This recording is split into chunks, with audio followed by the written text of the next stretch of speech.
Bonjour. Aujourd'hui, je vais vous proposer une petite recette de gaufrettes au Kanta Coquelite. Alors, vous savez, ce sont les gaufres sèches, typiques du Nord. Alors, c'est vrai que l'autre jour, j'ai vu la pub à la télé pour nos régions du talent et je me suis dit, c'est vrai qu'il y a longtemps que j'en ai pas fait.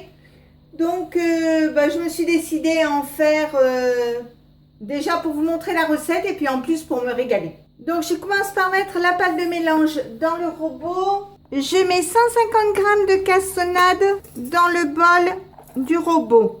J'ajoute un œuf entier. J'appuie sur ce bouton. J'appuie ici 2 fois. Je mets 1 minute. Pas de chauffage et je mets vitesse 2. Je mets le couvercle, le capuchon et je mets en route. Quand c'est arrêté, je l'ouvre. Je fais tomber le sucre qui se trouve sur le côté ici. J'ajoute 250 g de farine et 2 g de levure chimique. Je remets le couvercle, le capuchon. J'appuie sur ce bouton.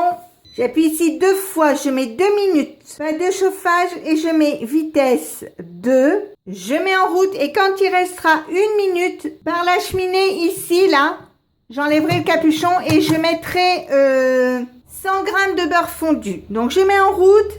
Je regarde de temps en temps, je baisse le surplus de farine, je remets le couvercle et ça se remet en route tout seul. Vous voyez, il reste 1 minute, donc j'ai enlevé le capuchon et je mets mon beurre tout doucement.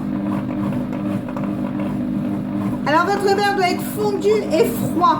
Alors si vous trouvez que ça ne mélange pas bien, vous appuyez sur ce bouton ici et vous passez à vitesse 3. Donc, quand vous allez refermer le couvercle, ça va repartir tout seul. C'est arrêté, je vais regarder. Donc, vous voyez, ma pâte est belle. Il n'y a pas de souci. Je prends une assiette comme ceci. Je mets ma pâte dedans. Maintenant, je vais mettre cette pâte au frais pendant 1 heure minimum. Et donc, dans 1 heure, on fera les gaufrettes. Je vous montrerai comment on fait. Donc, on se retrouve d'ici 1 heure pour la suite de la préparation. Voilà, j'ai sorti la pâte du réfrigérateur. Je fais des boulettes comme ceci. Je fais chauffer mon gaufrier. Quand mon gaufrier est chaud, je mets du beurre. Alors là, il n'est pas encore tout à fait chaud. Je vais mettre du beurre quand même. Il va fondre. Je referme le gaufrier. Le mieux, c'est d'attendre que le gaufrier soit chaud. Mais bon, là, j'ai fait une petite erreur. Avec un pinceau, je vais huiler en haut et en bas, enfin beurrer en haut et en bas. Le beurre, vous le mettez à la première, hein. Après, c'est plus la peine puisque quand votre pâte est bien beurrée, là, c'est juste une précaution.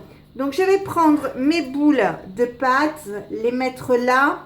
Je vais fermer le gaufrier et je vais laisser les gaufres se faire. De temps en temps, je regarde, donc vous voyez, elles ne sont pas encore assez cuites. Donc, je vais retirer mes gaufres. Je vais aller jusqu'à la totalité de la pâte.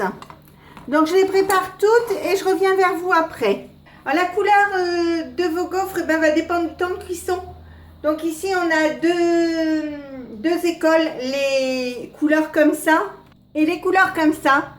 Donc, ça dépend du temps de cuisson. Moins vous les mettrez longtemps, plus vous aurez une couleur comme ça. Plus vous les mettrez longtemps, plus vous aurez une couleur comme ça. Alors, ce qu'il faut savoir aussi, c'est que plus vous allez les cuire longtemps, et mieux elles vont se garder parce que moins elles vont s'amollir et plus elles vont rester dures. Donc, je les termine et je vous montre après le résultat final.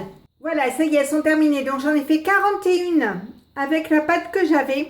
Après, ça dépend de la grosseur, de la grandeur de vos gaufres. Donc, maintenant, on va les laisser tranquillement. On les mangera à 4 heures, au petit-déj le matin, on verra bien. Et donc, bien, si ma recette vous a plu, n'hésitez pas à mettre un j'aime, un commentaire ou tout simplement à vous abonner à ma chaîne. C'est facile, c'est rapide, ça coûte rien et ça fait toujours plaisir.